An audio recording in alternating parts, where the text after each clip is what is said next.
राम और रामायण अनादिकाल से लोगों की आस्था के केंद्र रहे हैं। रामायण के अनुसार भगवान राम ने अधर्मी रावण का वध कर धर्म की स्थापना की थी। बहुत से लोग सवाल यह भी करते हैं कि क्या भगवान राम वास्तव में पृथ्वी पर पैदा हुए थे? क्या वाकई रावण के 10 सिर और 20 भुजाएं थीं?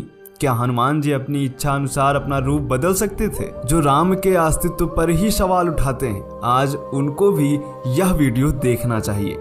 आज हम आपको एक नहीं, दो नहीं, बल्कि भगवान राम और रामायण से जुड़े 20 प्रमाण देने वाले हैं, जो आज भी जीवित अवस्था में बात करते हैं पहले प्रमाण की, और वह है सांप के सिर की जैसी गुफा। रावण जब माता सीता का हरण कर श्रीलंका पहुंचा तो सबसे पहले उसने माता सीता को इसी स्थान पर रखा था। इस गुफा का सिर कोबरा सांप की तरह फैला हुआ है। गुफा के चारों ओर की नक्काशी इस बात का प्रमाण है। दूसरे प्रमाण की बात करते हैं, और वह है हनुमान गढ़ी। जिस स्थान पर हनुमान जी भगवान राम की प्रतीक्षा करते थे उसे हनुमान गढ़ी कहते हैं। रामायण में भी इसका उल्लेख है कि अयोध्या के पास इस स्थान पर एक हनुमान मंदिर है जो हनुमान गढ़ी के नाम से प्रसिद्ध है। अब आते हैं तीसरे प्रमाण पर, और वह है हनुमान जी के पदचिन्ह। रामायण में यह भी वर्णन है कि जब हनुमान जी ने सीता को खोजने के लिए समुद्र पार किया तो उन्होंने एक विशाल रूप धारण किया। आज भी श्रीलंका में उस स्थान पर भगवान हनुमान के पदचिन्ह मौजूद हैं। चौथे प्रमाण की बात करते हैं, और वह है राम सेतु। राम सेतु भी रामायण और भगवान श्री राम के अस्तित्व का प्रमाण है।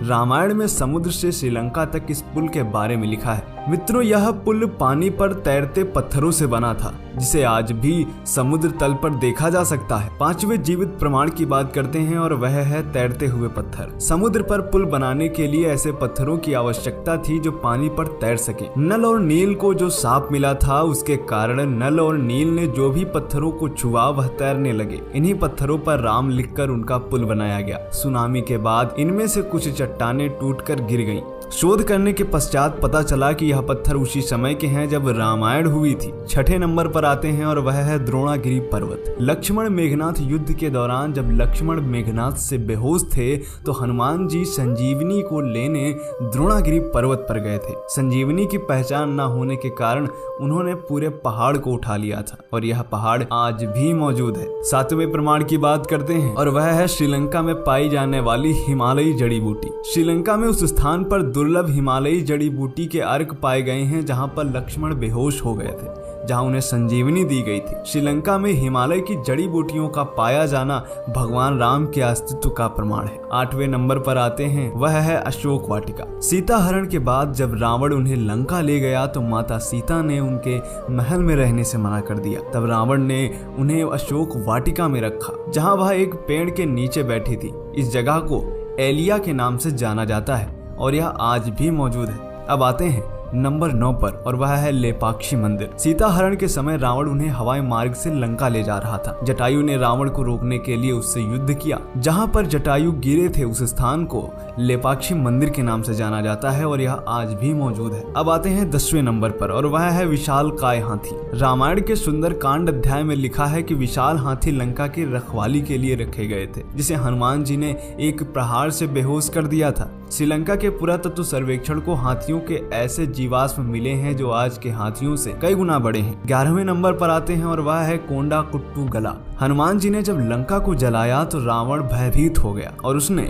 माता सीता को अशोक वाटिका से हटाकर कोंडा कट्टू गाला में रखा था। यहाँ कई ऐसी गुफाएं मिली हैं जो रावण के महल तक जाती हैं। यह भी रामायण की घटना का एक जीवित सबूत है। 12वें नंबर पर आते हैं, और वह है रावण का महल। मित्रों, श्रीलंका में एक महल मिला है जिसे रावण का महल कहा जाता है। रावण का यह महल आज भी श्रीलंका में मौजूद है। 13वें नंबर पर आते हैं, और वह है कलानिया। रावण के वध के बाद विभीषण को लंका का राजा बनाया गया था। विभीषण ने कलानिया में अपना महल बनवाया, जो कैला नदी के तट पर स्थित था। शोधकर्ताओं को इसके अवशेष इसी नदी के किनारे मिले हैं। 14वें नंबर पर आते हैं, और वह है लंका के अवशेष।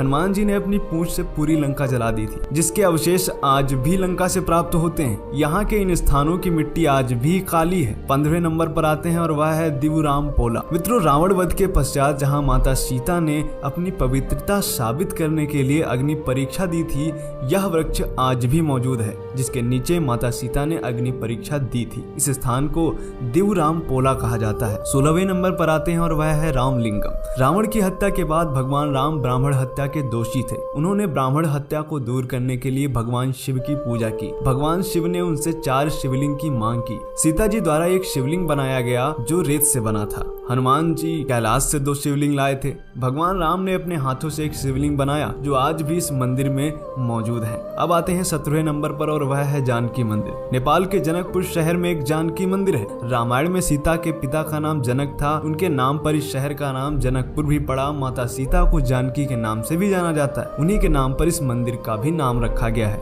अब आते हैं 18वें नंबर पर और वह है पंचवटी। नासिक में अभी भी पंचवटी तपोवन है। भगवान राम और सीता और लक्ष्मण जो वनवास के लिए अयोध्या छोड़ गए थे, इसी जंगल में रहे। यहीं पर लक्ष्मण ने रावण की बहन शूर्पणखा के कान और नाक काट दिए थे। अब आते हैं 19वें नंबर पर और वह है कुंडेश्वरम मंदिर। रावण भगवान शिव का अनन्य भक्त था। भगवान शिव के इस मंदिर की स्थापना रावण ने की थी। यह दुनिया का इकलौता मंदिर है जहां भगवान से ज्यादा रावण की आकृतियां बनी हैं। मंदिर में रावण की आकृतियां उसके 10 सिरों को दर्शाती हैं। अब आते हैं इस वीडियो के अंतिम 20वें प्रमाण पर और वह है गर्म पानी का कुंड।